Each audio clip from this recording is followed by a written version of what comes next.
Hello, hello, hello. It is time for your Ounce of Prevention chat with Dr. Stephanie Fine.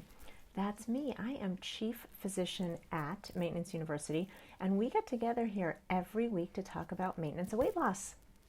That's what we do because we keep weight off that we've lost. Because really, that's the whole point, right? Losing weight is almost meaningless if we can't keep it off. If we keep going up and down, it's just a big waste of time.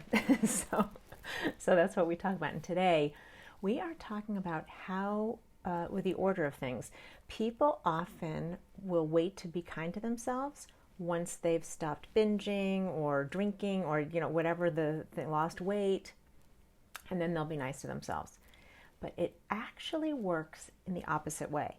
Being nice to yourself leads to getting your dreams come true. And that could be weight loss. So, one of my favorite ways of thinking about this.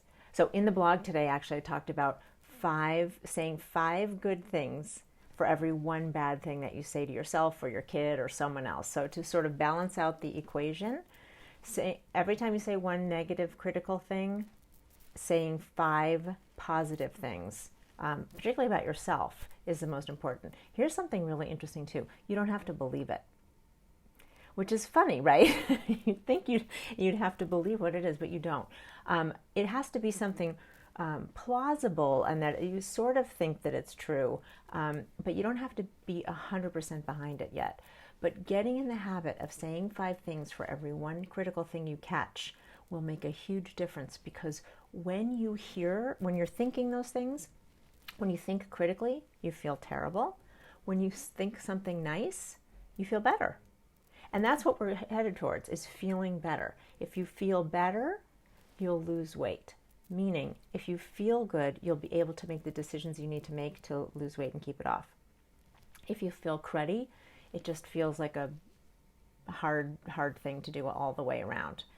And one of the ways I learned about this was Louise Hay. She did this sweet story that I've heard a bunch of times from her, which is when she first did a public speaking. So she was well into her 40s. She actually may have been in her 50s when she first did this. She started Hay House. She may have even been 60 when she started Hay House, which I find fabulous, and I love that as a as a model to live up to. Anyway, what she said when she did her first public speaking was she did it, and then she got off, and immediately she said to herself, "Great job, Louise.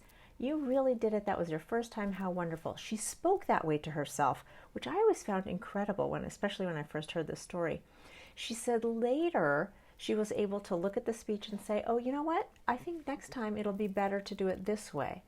So it's not that she didn't have a realistic idea of what a better speech could be, but she knew that if she beat herself up after that first speaking gig, she'd never want to do it again. And that's what we do to ourselves, right? If we beat ourselves up, we avoid things because it's mean in there. No one wants to do that. That's why saying the positive things makes such a huge difference. One of the sayings that Louise has that I love the most is, "Changes that are loved into being last." And that's absolutely true. When we can do them in ways that are loving and not punitive, we're doing them because we're happy to do this change. We really feel like it's going to be a positive thing. Then we'll continue it. We assume we're stupid and lazy sometimes. I mean, that's when we're being really mean to ourselves. We're not. We're not. We're always doing the best we can. And so if we're kind to ourselves and let ourselves do the best we can, it's pretty darn good a lot of the time. And so giving ourselves that place, and the way we do that is stop the critical voice, and instead of resisting it, if it comes up, we just say at least five positive things. So I wanted to talk to you about this specifically, about how it works with binging. So when COVID-19 started, I had some of the binging thing. It's Leslie. Hi. It's so good to see you. Oh my gosh, I'm so glad you're here. So come every Thursday because that's when I'm here. So Leslie, I bet that can relate to some of this stuff too. So it was, I don't know, we'll see how COVID-19 went for you. So in the beginning, I noticed I started to have a little binging. So after dinner, I was full and I wanted to eat more. So I was noticing that I was doing that. And because I've now gotten into more thinking this way and really coming to terms with it, I did not want to beat myself up over it. What I did was notice it. I'm like, you must really be upset about stuff. What's going on? That sort of conversation. I noticed it happening a couple more times. So I'd say in a week, gosh, it was probably 3 or 4 times, which is a lot more than I had been in the recent past.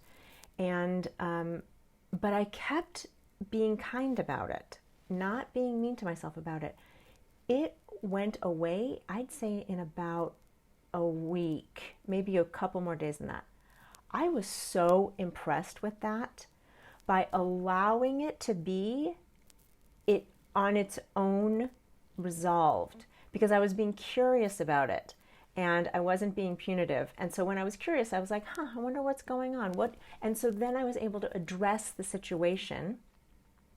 When there's punitive, mean talk, then it gets all jumbled up. There's confusion, you get defensive, there's no ability to see clearly what's going on.